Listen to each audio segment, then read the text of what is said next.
Boom, guys, listen. Okay, so this is a topic that's come up a lot with my conversation with friends lately, okay? So, as you guys know, I'm big into running, right? I'm big into running, even though I'm a big guy, I have big muscles, right? I tell everyone, hey, cardio is important, you should do this, you should do that, right? And like when it comes to swimming too, and all this stuff. And like I'm using running because I get this a lot. Hey, I have shin splints. What do? I have shin splints, right? Shin splints, this, that. And it really boggles my mind how people go about solving, you know, not just this issue, but issues like this in general, right?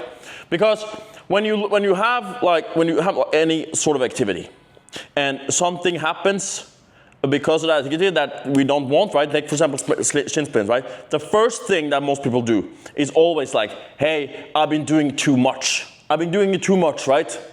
I've been doing too much. Oh my God, I'm overtraining, blah, blah, blah, blah. Like, and it boggles my mind how people always seem to go to that. But again, like maybe they don't know better, and that's fair, right? We're all here to learn, and I'm gonna teach you something today, okay? Because there's one thing is like, hey, I've been doing too much of it, but why, have you really been doing that much of it? Because let's say running, right? We are made, guys, everyone is made to like hunt down antelopes for like gazillion miles upon gazillion miles, right? We can run for fucking days, right?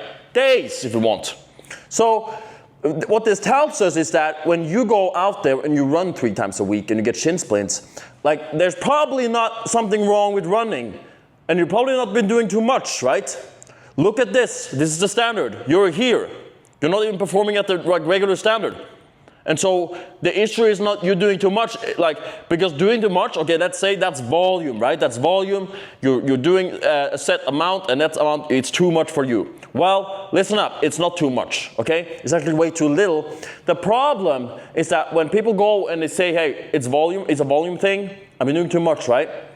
Then we're actually just removing ourselves, and we're not taking responsibility of the situation at all, right? Because we're just saying that, hey, we have no control of this, essentially. And I'm not saying that people who do this, don't take responsibility for what they do, but we need to look further, right? And dig deeper and really take a bird's eye view of what exactly is it that led to this, right? Because I'll tell you what, if you run 3 times a week, you should not be getting shin splints at all, okay? Not at all. Not at all, right? There's people out there running gazillion miles. There was a guy just recently, he ran across Africa or something. Ran 80 kilometers a day. 80 kilometers, right? And I mean, you can go like, hey, well, Nico, he's probably used to it. Yeah, he is, right?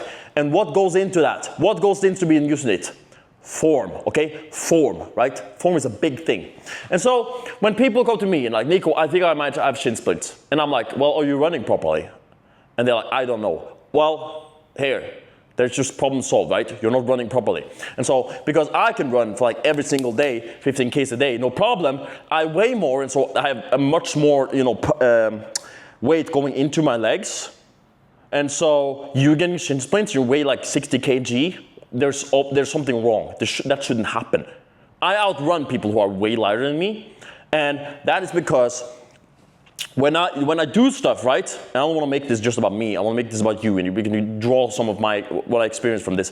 When I run, right, every single time I run, I focus, hey, am I hitting the ground properly? And if I'm not, if I'm seeing any issues, maybe it's my knee, maybe it's my shins, right? I haven't done that recently, except that my knee is still bad from my 102 kilometer run, right, my ultra marathon. Video on that will be out soon, by the way. There's always something going on in my mind, like, hey, what exactly led to this? Was it balance? Looking back at video, hey, my feet, like, especially for I'll give you an example, like for my 102K run, which will come out in the video, you can see my feet aren't exactly like lined up. My foot is actually off to the side a bit. That can be an issue, right? That can be an issue.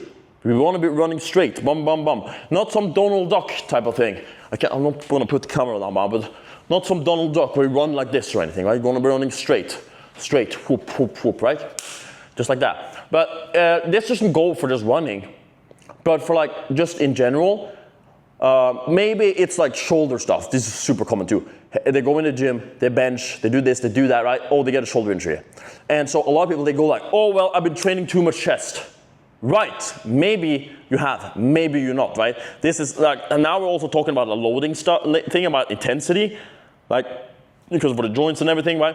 But most likely, it's a form issue. It's a form-related issue.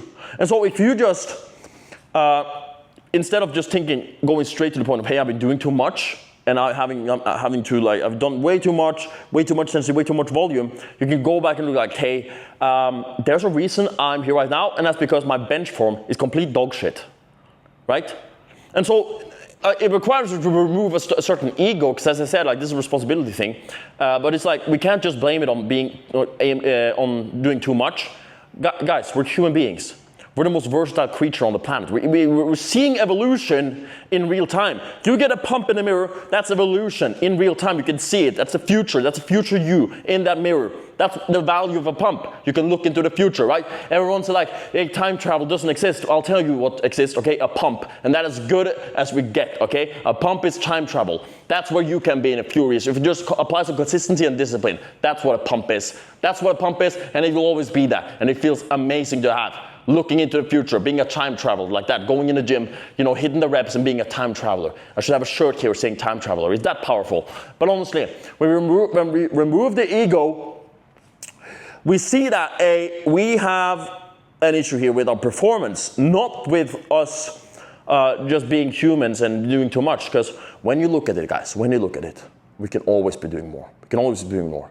And so, guys, for solving this issue, I'm going to tell you this specifically for running.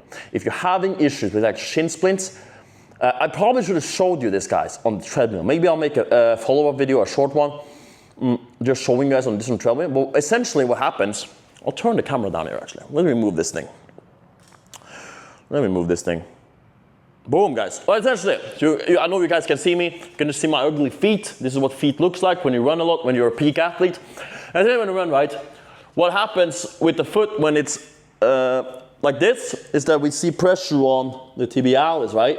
The front muscle. You can feel this. Try flexing your foot like this and seeing the muscle. Then we can relax your foot. You see this muscle next to the shin bone, right? This muscle right here. When we are at this position, that muscle is flexed, right? And so what happens with a lot of people when they run, right? Then they heel strike. Now you have this position. And you also have pressure going in with gravity and your body weight. Do you know, like, do you guys realize, do you see how that's a bad idea? Do you understand that, how that's a bad idea, right? Because if that muscle is not strong and you're putting your body weight plus gravity, so that we're talking like 100 plus kg on it, do you know what happens to that muscle? Well, it gets overloaded, right? And it's not just because you're doing too much, it's because you're doing it wrong. So you need to rethink differently, okay? And so, we can see this, right? Because every time you heel strike, it's like doing, because heel striking is basically ding and then going. And so you're forcing on your force on the tibialis. And if that's not used to it, then you have an issue, okay? And so what you optimally should be doing, no, that's not the right button. It's like running on your front foot, right? Now your calves are taking over. And your calves are very, very used to, first of all, they're like one of the strongest muscles per pound like in the body. Also, it's like very, very used to this movement, right? Because that's how we're supposed to run. So we don't end up with the same loading issues if we just perform it correctly, of course. And I'm not saying it's gonna get it's just like, hey, you can just change the things up and you can go run 102K. No. But now we at least can look at our performance and see, hey, okay, this is supposed to be correct. Are we doing too much now? How does this feel?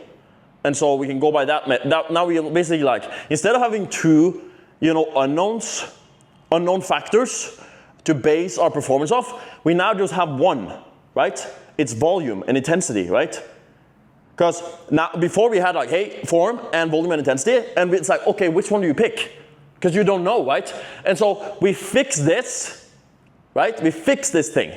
And now we only are left with one thing to focus on. Because this will be here regardless. Volume, like how much you're doing, will always be there. That's like one metric that will always be there when it comes to like training and performance. Because you're going to have to do something, right? You're going to have to do something. And if you want to perform well, you got to do something and a lot of it. right? So that's always the metric to be. And so the closer we can get to the metric of this, the more accurate our measurements for our performance on what we're doing and how we're doing it and how we can move forward, the more accurate that becomes. You can base it solely on numbers. That's how programming comes into all this. Programming is it's based off if this is in order, this is in order, this is in order. If you follow these metrics, now you're going to see progress. It's that simple, okay? I just wanted to share that with you guys. Make sure, guys, to go check out the link in the description. You can train with me, become a freak athlete. I'll get you jacked, lose fat, build muscle, and you'll see amazing progress, all right? So if that's something you want to get into, then check the link out. I'll see you guys in the next video, all right? Hope that helped. Take care. Zoom, zoom, zoom, zoom, zoom, zoom, zoom, zoom, zoom, zoom, zoom, zoom, zoom, zoom, and God bless. Boom!